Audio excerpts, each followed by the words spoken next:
तो good afternoon to all. आप सभी का हमारे ज्ञान सीरीज में स्वागत है। आप सभी जानते हैं this webinar is presented by the World Gold Council. आज का हमारा विषय है GML product and understanding and strategic usage. और आज इस विषय पे चर्चा करने के लिए हमारे साथ है mister Kumar Parmani ji, national head for bullion and foreign exchange service from Yes Bank Limited. हम एक छोटा सा 1 मिनट का वीडियो प्ले करेंगे वर्ल्ड गोल्ड काउंसिल का, उसके बाद sir you can continue the session.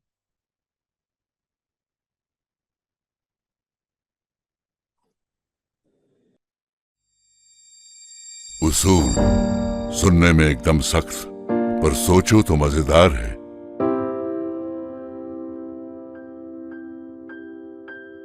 बोलने में उसूल आसान, सरल उसका उच्चार है, पर समझ तभी पाएगा घर चलेगा कोई अकेला 4 कदम उसूलों पे।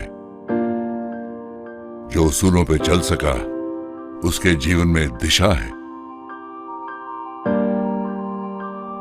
उसूलों में कठिनता है, कई बार उसूलों पे चलने वाले को मिलती कई चुनौतियां हैं। नामुमकिन तो नहीं, पर काफी मुश्किल है उसूलों पे अकेले चलना। सिर्फ उसूल भी अकेले कहां कुछ कर पाते हैं, साथ तो उन्हें भी चाहिए उसूलों पे चलने वालों का। उसूलों पे अगर सब साथ चले तो उसूल उसूल नहीं, उससे कई ज्यादा है। साथ चलें तो उसूल परंपरा है, संस्कृति है, सामाजिक संपत्ति है, जिस पे निर्भर हो सकती है आने वाली कई पीढ़ियां।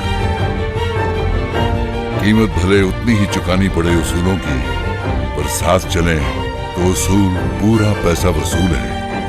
साथ चलें जो उसूलों पे, उनके जीवन में सफलता है। उसूलों पे साथ चलना मेरा, तुम्हारा, हम सबका इसी में फायदा है। स्वर्ण आदर्श अभियान एक औद्योगिक पहल। तो thank you Shiva. So I request to Kumar ji, you can continue the session. Okay, good afternoon, everybody. I am working with Yes Bank और मैं बुलियन का बिजनेस देखता हूँ यहाँ पे। बुलियन के अलावा मैं जैसे बताया फॉरेन एक्सचेंज सर्विसेज भी देखता हूँ, और लार्जली बुलियन बिजनेस जो है मेरा 20 इयर्स का एक्सपीरियंस रहा है। करंटली हमने ये डिसाइड किया कि आई थिंक बहुत सारे ज्वेलर्स को जीएमएल समझना था। एक्चुअली दैट इज व्हाट कुछ रिक्वेस्ट आई थी, तो उस हिसाब से ये टॉपिक चुना गया है एक्चुअली। तो जीएमएल जनरली सब बैंक्स ही करती हैं। There is no non bank who can do this, so specifically all the jewellers have to come to the bank. मैं ये सेशन हिंदी में लेता हूँ, I think that will be more ज्यादा कंफर्टेबल होगा सबके लिए, राइट सौरभ? राइट। या जी जी पंकज जी, ठीक है। तो जनरली क्या होता है सर, ये इसमें जीएमएल जो होता है ये डोमेस्टिक ज्वेलरी मैन्युफैक्चरर के लिए भी होता है और एक्सपोर्टर ज्वेलरी मैन्युफैक्चरर के लिए भी होता है ये दोनों प्रोडक्ट। आरबीआई दोनों चीजों को फैसिलिटेट करता है, be it domestic jewellery manufacturer या be it export jewellery manufacturer. इसमें कुछ थोड़े से ही आरबीआई सर्कुलर्स है इसके ऊपर, जिसमें बोला जाता है उसमें कि आप जीएमएल सिर्फ ज्वेलरी मैन्युफैक्चरर को ही दे सकते हैं। ज्वेलरी मैन्युफैक्चरर के वर्किंग साइकिल के वर्किंग कैपिटल के रिक्वायरमेंट के हिसाब से ही इसको असेसमेंट किया जाता है।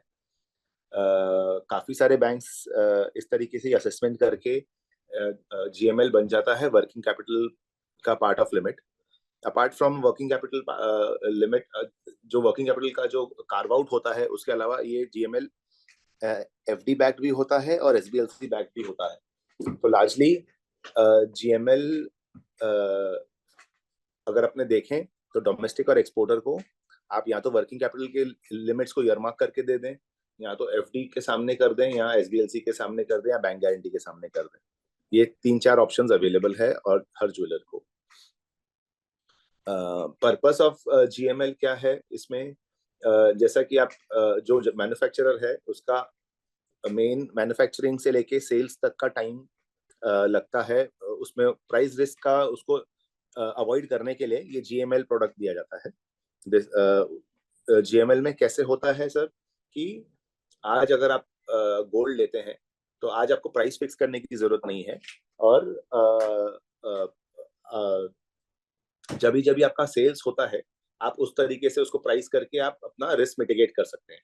सो GML by itself is a risk management product, जहाँ पे आपको प्राइस रिस्क भी नहीं लगता है, और एज एंड व्हेन आपका सेल होता है आप उसको कवर कर सकते हैं अपनी पोजीशंस को. आरबीआई बोलता है अगर आप जीएमएल दे रहे हैं तो अप टू 180 डेज देना है in case of domestic jewellery manufacturer. In case of exporter आपको फर्स्ट 90 डेज देना है GML for the purpose of exporting. मतलब अगर उसने एक्सपोर्ट विद इन 90 डेज किया, लेट्स से 50 दिन में कर दिया, तो प्री शिपमेंट खत्म हो जाएगा एक्सपोर्ट का. And after 90 days is the pre-shipment export GML, and 180 days is post shipment. So total मिला के अगर आपने पूरा पीरियड यूटिलाइज कर दिया तो आपको 270 डेज का एक्सपोर्ट का लिए जीएमएल ले सकते हैं.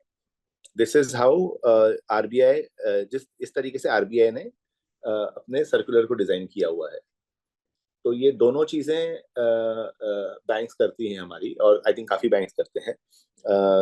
रिस्क मैनेजमेंट टेक्निक है, और प्राइस हेजिंग भी मिलता है इसके अंदर.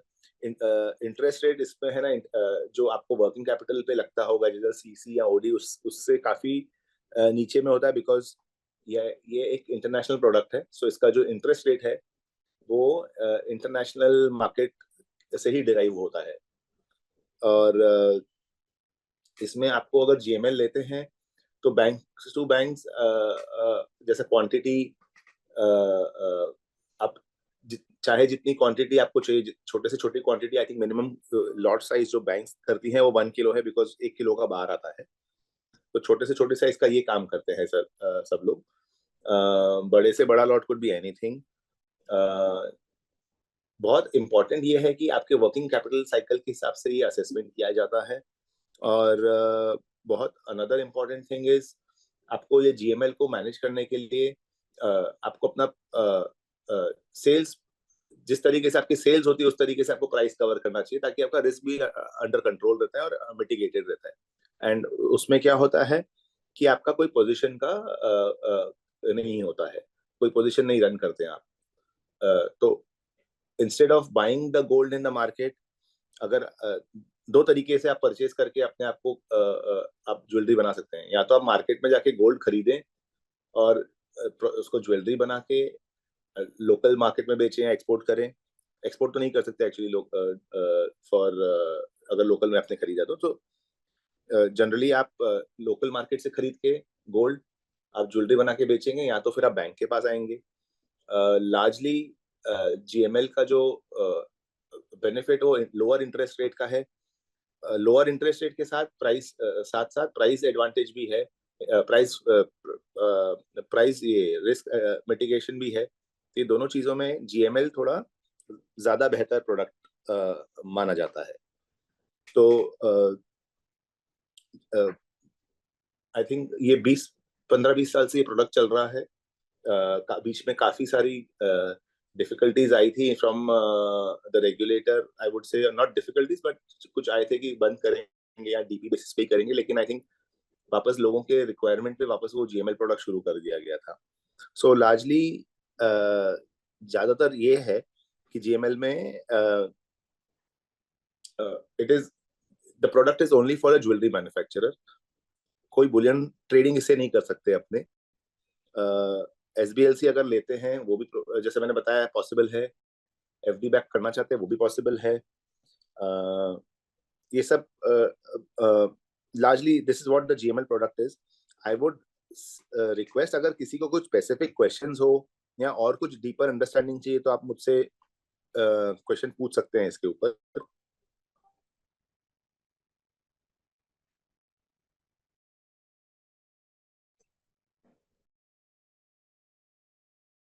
तो क्वेश्चन आंसर सेशन लास्ट में लेते हैं, बड़ा ठीक है. क्लियर. हाँ. सो जीएमएल में पूरा मतलब अगर आप बैंक के पास जाते हैं तो आपके कोलैटरल बैक बेस पे भी आपको जीएमएल लिमिट्स मिलती है. That is how it is. And हमारे यहाँ पे अगर स्पेसिफिकली येस बैंक की बात करें तो we are catering to all the jewellery manufacture right from a 5 crore turnover to any turnover customers. या so this is how it is generally. Saurabh, ये सब इंफॉर्मेशन जो दिया ये लार्जली जीएमएल के अराउंड ही है। स्पेसिफिकली किस तरीके से प्राइसिंग करना है, क्या करना है, वो भी मैं पॉइंट लेना चाहूंगा, लेकिन इसके बीच में अगर किसी को क्वेश्चन हो तो आई थिंक मैं सोचता हूँ कि बेसिक एलिमेंट्री क्वेश्चंस को अपन एड्रेस कर लें पहले। Okay, sir. We have a question in the chat box. Kindly check it. एक मिनट, हाँ मैं चेक कर लेता हूँ।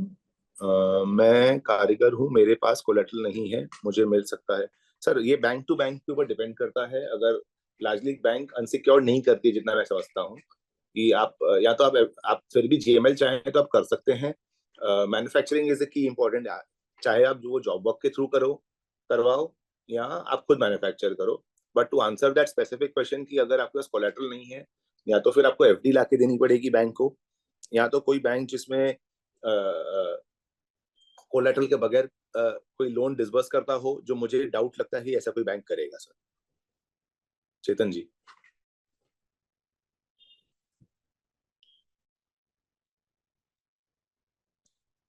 M2M को कैसे manage?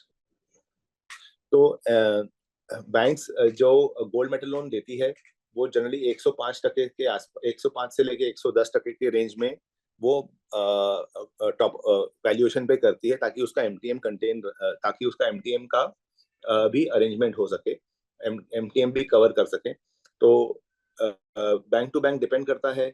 Largely M2M daily basis पे आपको टॉपअप रखना पड़ता है। जैसे अगर 2350 का रेट है अगर गोल्ड का अभी, तो समझो आपको 5% या 7% या 10% depending upon your rating of the company etcetera, वो क्रेडिट टीम के साथ मिलकर डिसाइड होता है sir. That is how the MTM works. Daily MTM होता है। हाँ, एमटीएम अगर आपने नहीं टॉपअप किया तो बैंक्स फिर वो स्टॉप लॉस में ऑर्डर प्लेस करके कैंसिल होता है ऑर्डर। तो उस तरीके से वो सब सिचुएशन है, because banks can not take exposure beyond what they are permitted to do. तो एमटीएम संभालना बहुत इंपॉर्टेंट है। दूसरा पॉइंट मैं ये कहना चाहूंगा कि बहुत बार ऐसा होता है कि मार्केट रेट जो होता है, लोकल मार्केट रेट, और जो बैंक का रेट है उसमें दोनों में अंतर रहता है। तो उसमें एक बेस्ट स्ट्रेटेजी ये है सर सब लोगों को कि जिस दिन आपने अगर समझो लोन लिया हुआ है आज, और जिस दिन आपको दिखता है कि बैंक का रेट सिमिलर है लोकल मार्केट से, या बैंक का रेट बेटर है लोकल मार्केट से, तो आप अपना गोल्ड परचेज लोकल मार्केट से नहीं करके बैंक में अपना लोन रिपेमेंट करके दोबारा सा लोन ले लीजिए। उसमें क्या होता है, आपको फिर से 180 डेज का या आपके वर्किंग कैपिटल साइकिल के हिसाब से जो टेनर है वो आपको वापस रीएक्टिवेट हो जाता है। तो उस पर आपका जीएमएल का इंटरेस्ट रेट भी आपका कम लगता है, जैसा नॉर्मल आप सीसी या ओवरड्राफ्ट लेते हैं, प्लस आपको लोकल मार्केट से बेहतर प्राइस में बैंक से माल मिल जाता है। So these are the two things which आपको ध्यान रखना पड़ता है whenever you are taking a GML from the price perspective. Chetan ji, आपको कुछ सवाल है ना? हाँ सर। हाँ, मैं पूछिए। क्या बोल रहा हूँ, जो कोलेट्रल फिर थोड़ा बहुत है तो थोड़ा भी ले सकते हैं का? कितना मिनिमम कितना ले सकते हैं और मैक्सिमम कितना है उसमें, और कोलेट्रल कितना रखना पड़ता है?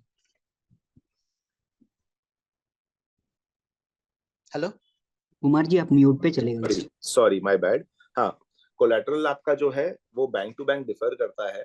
कितना कोलेटरल लेते हैं, क्या लेते हैं, वो आपके पूरे balance sheet plus overall credit proposal पे होता है सर। ऐसा कोई रूल बना हुआ नहीं है आरबीआई की तरफ से या बैंक ने ऐसा। हर बैंक का अपना अपना रूल होता है कि किस तरीके से कौन से प्रपोजल को देखना है। सो दो प्रपोजल में भी अंतर होता है चेक करने के लिए, depending upon balance sheet size, depending upon vintage of the company, कितनी पुरानी कंपनी है, क्या बिजनेस मॉडल है। तो उसमें काफी सारे वेरिएशन देखते हैं, काफी सारी चीजें देख के ही बैंक्स कॉल लेती है सर। ऐसा स्पेसिफिक चेतन जी कुछ नहीं है जहाँ पे आप बोल सकते हैं कि 50% कोलेटरल या 200% कोलेटरल लेके मेरा काम हो जाए, या नो कोलेटरल से काम हो जाए। और सर उसमें सीजीटीएमएससी के अंदर भी उसमें ले सकते हैं ना सर? वो पूरा का पूरा क्रेडिट प्रपोजल के थ्रू ही जाना पड़ेगा, मैं ये बता रहा हूँ। पॉसिबिलिटी सब कुछ जो भी पॉसिबिलिटी है वो आपका पूरा का पूरा प्रपोजल होगा, क्योंकि उसमें खाली जीएमएल सैंक्शन नहीं होगा, देयर कुड बी आपका रिक्वायरमेंट होगा सीसी का भी होगा या वर्किंग कैपिटल डिमांड लोन का भी होगा, तो वो प्रोडक्ट तो सेकेंडरी आता है, बट ओवरऑल क्रेडिट कितना ले सकते हैं नहीं ले सकते हैं वो आपका क्रेडिट प्रपोजल पे डिपेंड करता है सर। हाँ, तो हमारा जो बैलेंस शीट होगा उससे वो हिसाब से थोड़ा भी मिल सकेगा क्या? पूरा जितना उसका मैक्सिमम है उतना ही उठाना पड़ता है? नहीं मतलब समझिए आपके, 500 ग्राम हाँ मैं समझा नहीं आपका क्वेश्चन। हाँ 100-200 ग्राम से 500 ग्राम तक भी ले सकते हैं ना, कि पूरा इतना ही लेना पड़ता है, ऐसा कुछ नहीं है ना? सर एक्चुअली क्या होता है, जनरली ये किलो बार होता है, किलो 1 किलो का बार आता है जो 995 का, तो उसमें 100-200 ग्राम तो सर नहीं हो पाता है जनरली। अच्छा, मिनिमम 1 kg। मिनिमम 1 kg होता है बैंक्स के साथ, ओके, ऐसा ठीक है, है। Thank you, thank you. या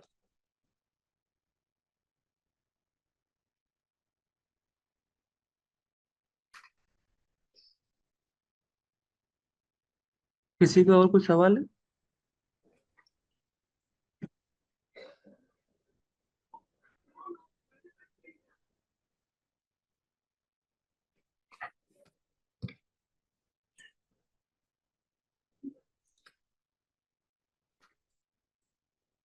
एक मिनट है, और कोई दिख रहा है क्या चैट में? मैं देख लेता हूँ। चैट में तो आई थिंक और कुछ नहीं दिख रहा है सर।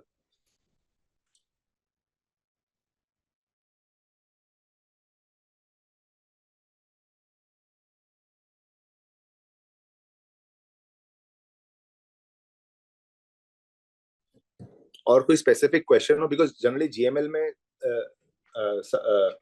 आरबीआई का 1 या 2 सर्कुलर ही लगता है, मतलब एक एक सर्कुलर विच सेज अबाउट जीएमएल कौन कौन यूज कर सकता है, और दूसरा सर्कुलर इज अबाउट एफडी। अगर आप एसबीएलसी किसी बैंक गारंटी किसी से लेते हैं तो उसमें आपको क्या क्या एज अ बैंक हम लोग को क्या क्या प्रिकॉशन लेना है वो लिखा हुआ है, ज्यादा उसके ऊपर सर्कुलर नहीं है। Any specific question again I think अगर कुछ है तो अपने उसको देख सकते हैं।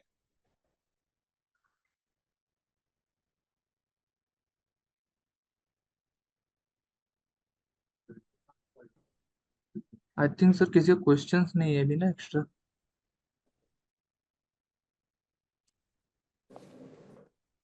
किसी को कोई सवाल है आप पूछ सकते हैं।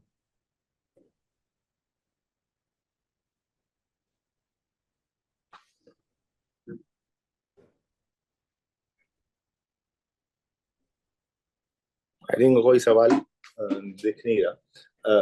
सौरभ जी स्पेसिफिकली आपके दिमाग में कुछ अगर कुछ क्वेश्चन हो जो अगर मैं आपको लगता है जो कवर करना रह गया हो या और कवर कर सकते हैं तो आप वो भी मुझे बता सकते हैं।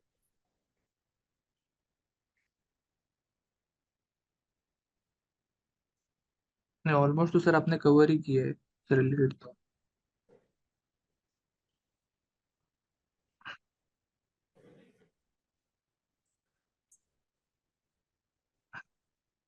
और कुछ नहीं है ना?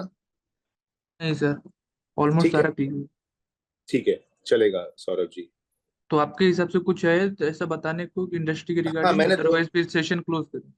हाँ नहीं मैंने दोनों बताया। आई हम्म। थिंक एक्सपोर्ट में भी मैंने आपको बता दिया कि 90 डेज तक का प्री शिपमेंट पीरियड होता है आपको। अगर आपने विद इन 90 डेज कोई भी डेज पे एक्सपोर्ट कर दिया तो उसके बाद 180 डेज और मिलता है एक्सपोर्ट करने के लिए। Value addition is something which we have to achieve.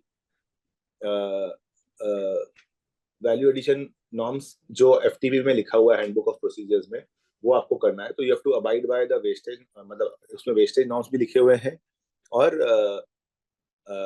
Value addition norms भी लिखे हुए हैं, तो on the category of product etcetera. तो that is how it is. MTM हो गया आपको, मैंने एफडी बैक्ड बता दिया, एसबीएलसी बैक्ड बता दिया, प्राइसिंग बता दिया कैसे करना है। सो आई think more or less we have covered everything Saurabh. So ठीक है सर, फिर हम लोग सेशन एंड करते हैं, एक क्लोजिंग। ठीक है। तो ठीक है, आई थिंक चेतन जी का कुछ मैसेज आया है इसके अंदर। Eligible bankers branches, I think आप मुझे दूसरे बैंक्स का नहीं पता, बट हमारे बैंक में अगर आप कोई ब्रांच में स्पेसिफिकली कोई भी ब्रांच में आप चले जाएंगे तो आपको पूरा गाइड कर दिया जाएगा कि किस तरीके से गोल्ड मेटल लोन लेना है। चेतन जी, आपका मैसेज देखा मैंने। So thank you to all and Yeah. Thank you Kumar ji. So हम एक छोटा सा वीडियो प्ले करेंगे, उसके बाद से सेशन को एंड करेंगे। ठीक है, ठीक है।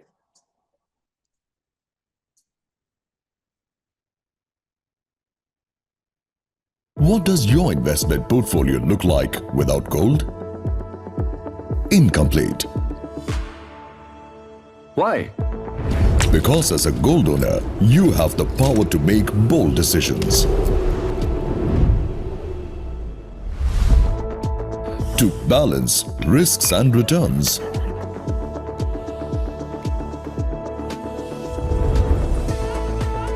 The power to buy and sell right at your fingertips. Because as a gold owner, you can secure your investments with your strategic advantage. Gold. Without which your portfolio is incomplete. Power your portfolio with gold. World Gold Council. So once again, thank you, Kumar ji. Thank you so much. Thank you so Thank much, you so Saurabh much. and the team. Yeah.